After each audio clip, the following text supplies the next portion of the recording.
नमस्कार दोस्तों, आज आप 14 अगस्त 1947 की आज़ादी की कहानी सुनेंगे।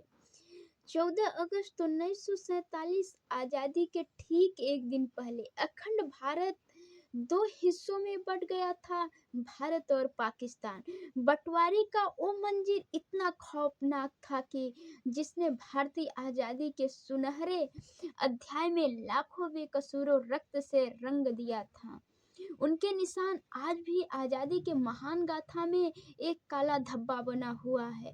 अगला दिन 15 अगस्त 1947 भारत के इतिहास का वो ऐतिहासिक दिन बनने वाला था कि जिनका लाखों लोग बेसब्री से इंतजार कर रहे थे। मगर देश को अंग्रेजों की गुलामी से आज़ादी तो मिल गई, लेकिन जाते जाते अंग्रेज अखंड भारत में ऐसी ज्वाला भड़का गए जिसकी लपटों की गर्मी आज भी लगती है। जहां एक तरफ लाखों लोग आज़ादी के जश्न मना रहे थे दिल्ली पहुंच के, जहां प्रिंसेस पार्क में पंडित जवाहरलाल नेहरू पहली बार आजाद भारत का तिरंगा फहराया, वहीं करोड़ों लोग बंटवारे के दर्द से कराह रहे थे। आज की इस वीडियो में हम भारत के इतिहास के 77 साल पीछे ले जाएंगे। आजाद भारत के कुछ ऐसी वीडियो दिखाएंगे जिन्हें देख आपके रोंगटे खड़े हो जाएंगे। अखंड भारत जहां धर्म के लोग एक साथ मिलकर खुशी से सब रहते थे। 1857 के में आज़ादी की लड़ाई हिंदू और मुसलमान दोनों धर्म के लोग एक साथ मिलकर लड़ रहे थे।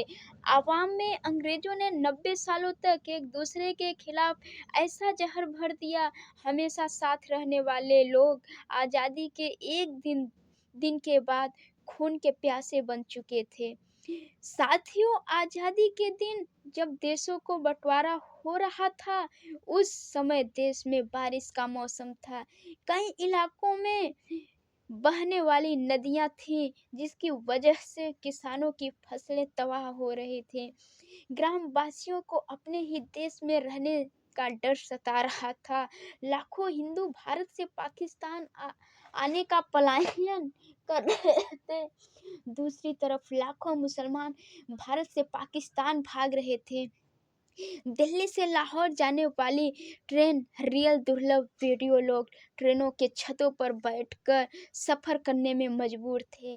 जिन्हें ट्रेन नहीं मिल रही थी, उसी में कुछ लोग बसों में बैठकर पलायन कर रहे थे, कुछ लोग बैलगाड़ियों का सहारा ले रहे थे, तो कुछ लोग परिवार की एक छोटी सी साइकिल में अपना सामान बांधकर चल रहे थे, दूसरे देश की तरफ बढ़ रहे थे। जहां एक तरफ से करोड़ों लोगों के बलिदान से कम नहीं थे, लाखों लोगों एक अभिशाप बन चुका था।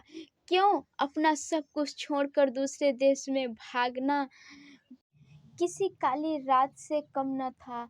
हालांकि बंटवारे से पहले ये किसी श्राप से कम न था, क्योंकि अंग्रेजों ने किसी देशवासियों धर्म को लेकर ऐसा जहर भर दिया था। कई पॉलिटिक्स लीडर के बल पर अपनी पार्टी बना ली थी, जैसे कि मुस्लिम लीग के चीफ मोहम्मद अली जिन्नाह ने आज़ादी से कई साल पहले ये सब तय कर चुके थे कि हिंदुस्तान में रहने वाले मुसलमानों ने एक अलग मुल्क दिया जाए, और उनके जिनमें मुसलमानों का एक ऐसी चोट मारी जो आज भी दिखाई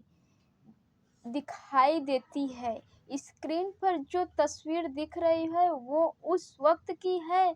मोहम्मद अली जिन्ना ने पाकिस्तान गवर्नर जनरल बनने का शपथ लेकर अपनी जिद पूरी की थी और भारत में एक अलग मुल्क खड़ा कर दिया था। वो अपना पसंदीदा कुर्सी पर विराजमान हो गए थे। हालांकि देश के बंटवारे को रोकने के लिए महात्मा गांधी, सरदार वल्लभ भाई पटेल और पंडित जवाहरलाल नेहरू जैसा कोई